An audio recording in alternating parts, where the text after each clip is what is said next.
All right, Happy New Year's Day, everybody. Welcome to WWP Reacts. I don't know if you saw Zelensky's speech right before midnight in Ukraine last night, but one of the best speeches I've ever seen him give about the willpower of Ukraine to fight this war and, the ability of Russia to sustain the war. And then I was just thinking, I'm like, wow, we're going into the 48th month of this war. And if you look at the death on each side, the estimates are, and this is from, I went and found some reliable sources, uh, like Russia Matters and others. But they say that 700,000, 850,000 Russians have been injured, and 200 to 250,000 Russians have been killed. So that's about 1.1 million. If you divide that by 48, that's about 20,000 a month getting killed. I gotta let my dog out. Oh,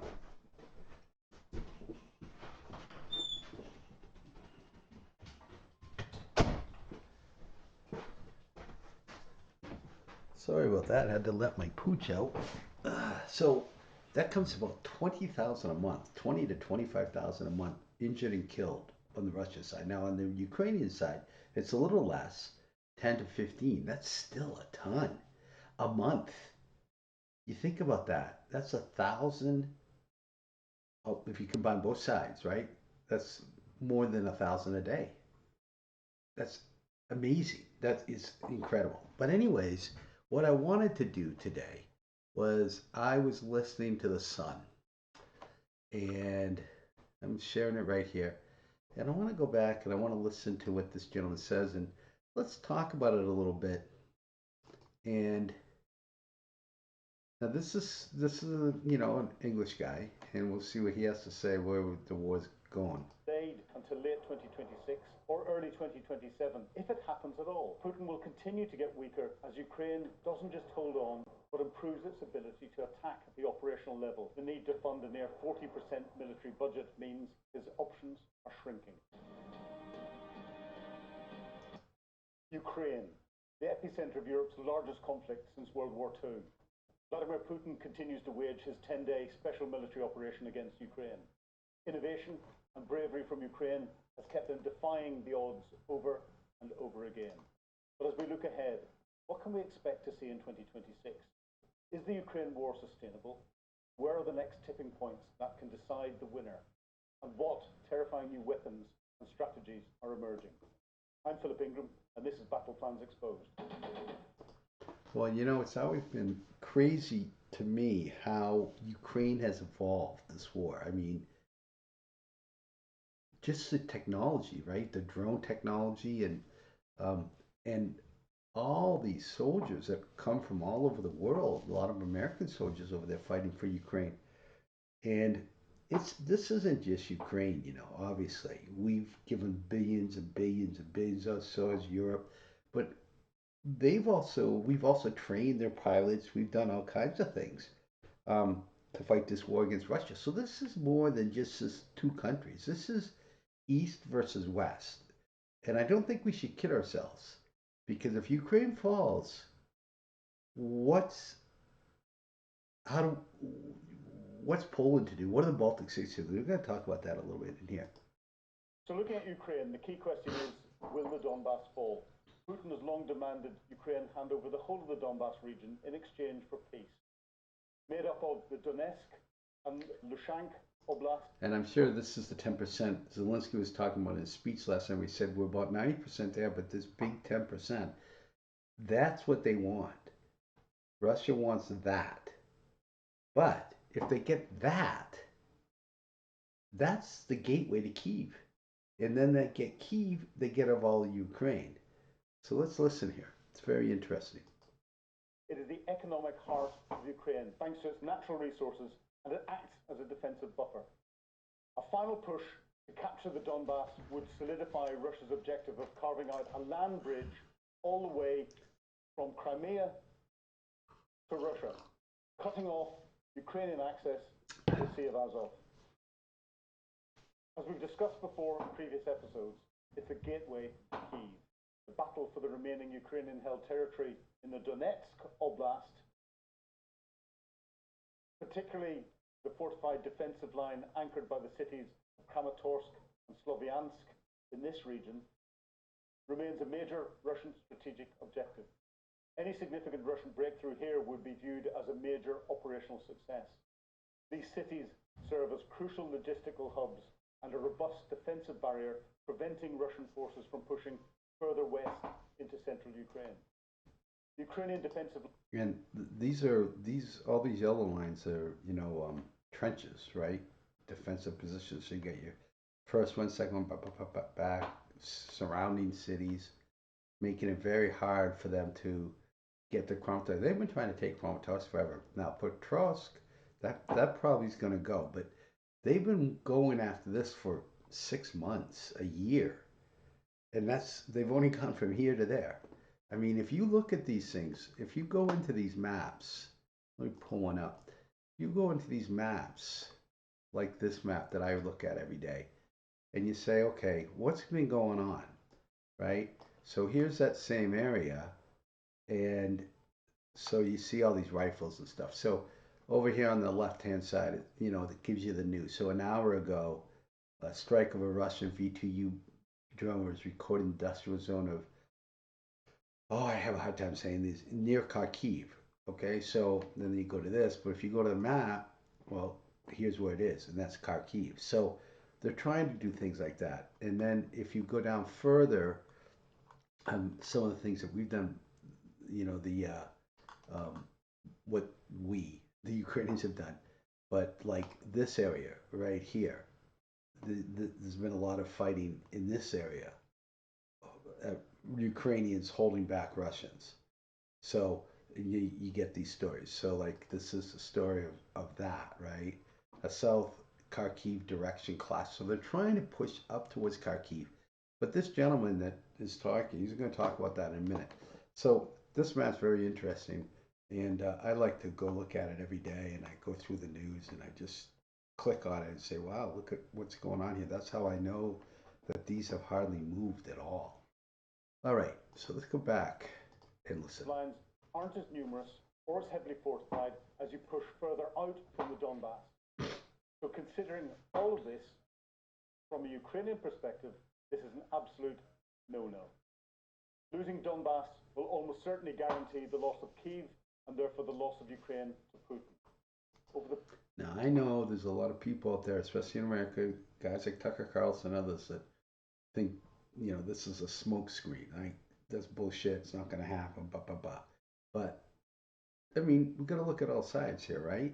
And if you give them all that Donbass and you cut off the Sea as Azov from Ukrainian, you basically make Ukraine a landlocked country, which is not good.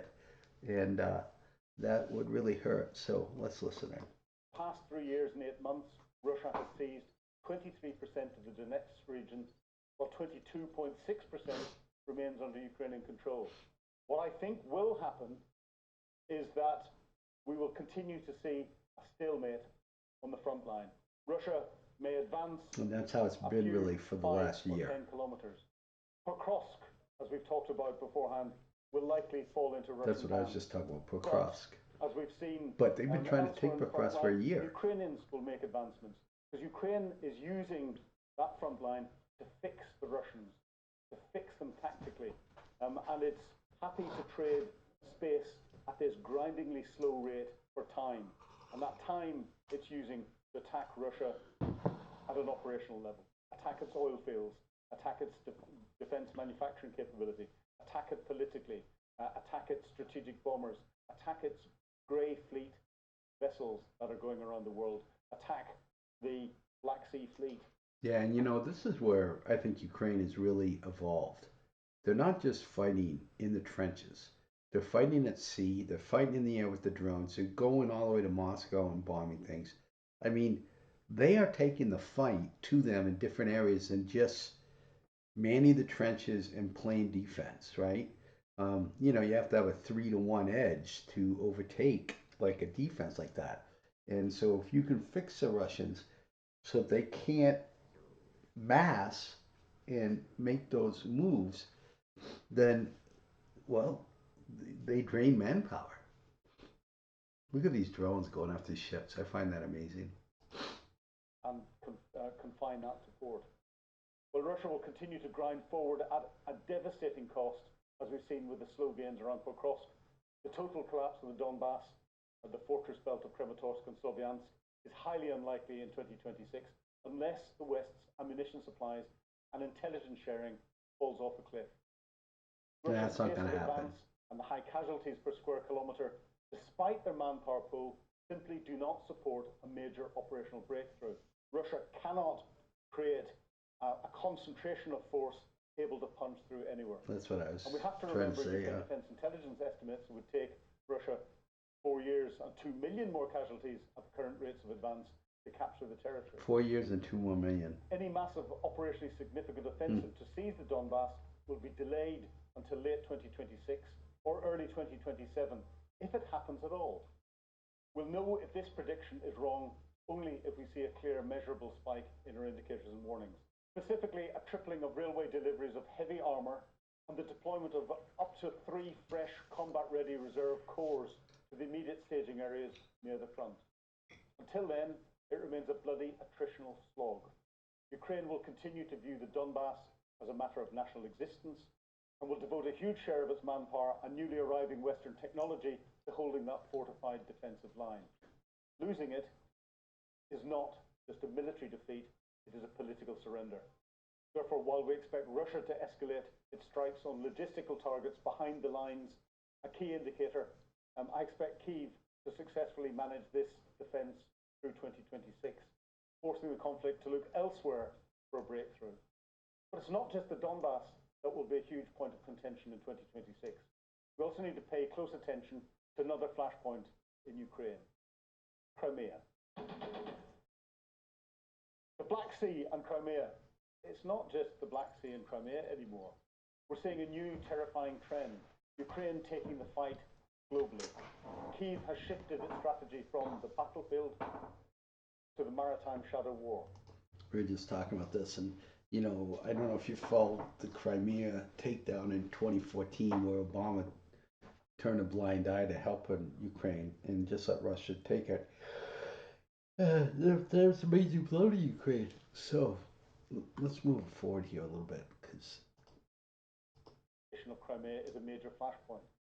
The fight for control over the Black Sea grain corridor and global maritime trade will also remain critical. So looking ahead, what I think is Ukraine will continue its slow but successful process of isolating Crimea from the sea.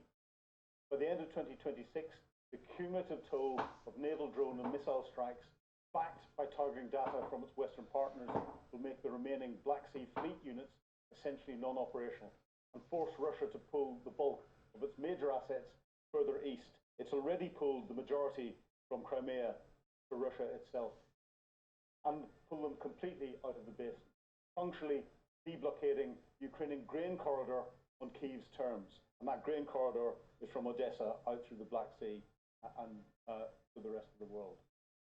The maritime shadow war against the oil trade is only just beginning. As Kyiv increases pressure on the shadow fleet, targeting vessels further afield, Russia will inevitably respond by escalating its own grey zone campaign. We will see the rate of unexplained sabotage incidents. Our second key warning sign, targeting of European underwater data cables and energy interconnectors, spike dramatically, turning the entire North Atlantic into a new undeclared front. The successful that's where the whole world could get involved. I mean, if he goes and sabotages these cables and oil lines and all that, man, it could be on. Maritime isolation of Crimea will continue severely degrading Russian naval capability and making Kyiv the de facto security guarantor of its own Black Sea grain corridor. However, this success comes with a price. Putin will not accept the economic damage and will retaliate by greenlighting further grey zone escalation outside the conflict zone. Therefore, the most terrifying flashpoint in the next year won't be in the Black Sea itself, but on the pipelines and cables of the North Atlantic and the Baltics, as Russia seeks to punish Ukraine's Western supporters. North Atlantic. Exactly why Trump was talking about Greenland so much, right? We got to control that North Atlantic. Now let's look at the operational level and predict what will happen over the next 12 months. Over the past year, beneath the surface, the Russian economy has been buckling under sanctions and war strain. Sanctions imposed physically by the Ukrainians against Russian oil and manufacturing infrastructure. This financial pressure is generating internal stress politically. How close is Russia to a collapse? That's the key question. Taking all of this on board, this puts the idea of a Russian expansion of the front line really in doubt. There is a persistent concern that Russia could intensify efforts to open a new front or a buffer zone along the northern border, especially targeting areas such as Sumy or Kharkiv.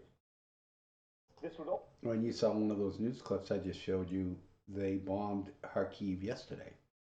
So he's trying to probe. They're trying to probe that area.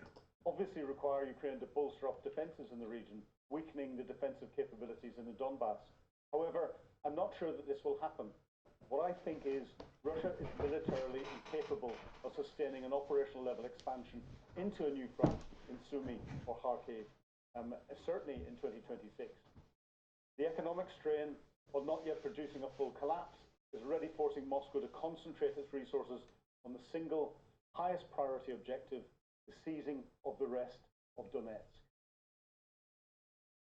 Therefore, the threat to the north will remain a diversionary feint and an information warfare tool used to force Ukraine to expend resources, but not a genuine invasion risk, because simply Russia doesn't have the reliable massed maneuver capable reserve divisions, corps, or formations required to hold the Donbas and open a new 200-mile front. While Putin desperately wants a strategic victory like seizing a major city like Kharkiv, the persistent economic overheating and the need to fund a near 40% military budget means his options are shrinking. Russia can afford to continue the attritional grinding in the Donbas, but cannot afford the massive initial material and personnel losses that a new, large-scale, multi-axis offensive would demand. Russia will therefore only use long-range missiles and drone strikes in the north to tie down Ukrainian forces, but it will not commit ground troops or the necessary ground troops needed to break through. The Kremlin knows that a new large-scale offensive requires another round of forced mobilization, and that is where its political collapse risk lies. The greatest spike in political dissent we've seen so far has followed every mass conscription drive. Yeah, where are they going to get more people? You know what I mean? How's Russia going to do another conscription? I mean, as it is, I was watching something about Russia, and like there's villages and towns where there's like no men. Putin's entire 2026 budget is designed for a long, controlled war, not a massive, high-risk surge. Therefore, they will stick to the Donbas objective and avoid the high-casualty gamble of a new front near Sumy, which would necessitate mass mobilization and risk shattering the learned indifference of the Russian public. In addition, Putin just doesn't have the training capacity or experienced leaders to put together any sizable force. Well, and that's why they haven't been successful pushing through because their people, their conscripts, are just they get conscripted and they're at war like within weeks, days, weeks, not months of training like we would do, right? Where our soldiers would be at least a year in training from when they were like in Vietnam drafted, or we had mass mobilizations here. I mean, it's going to take. I mean, I remember running training cycles up at Fort Drum and Fort Bragg for Army National Guard and Reserve units that were going to Iraq. And we would have them. Now, these were already trained soldiers, mind you. They've already been in the military, the reservists.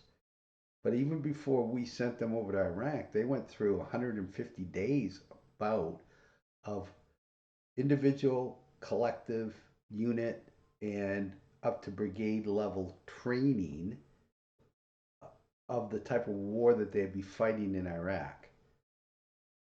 We did that at Camp Shelby. I ran some operations there. Fort Bragg, same thing. Fort Drum prior to that. um, Fort Dix, New Jersey, all these reserve units and National Guard units that went to Iraq went through this massive train up before going. That's not happening in this war. Russia's conscripting guys, and days to weeks later, they're at the front, and they're not trained.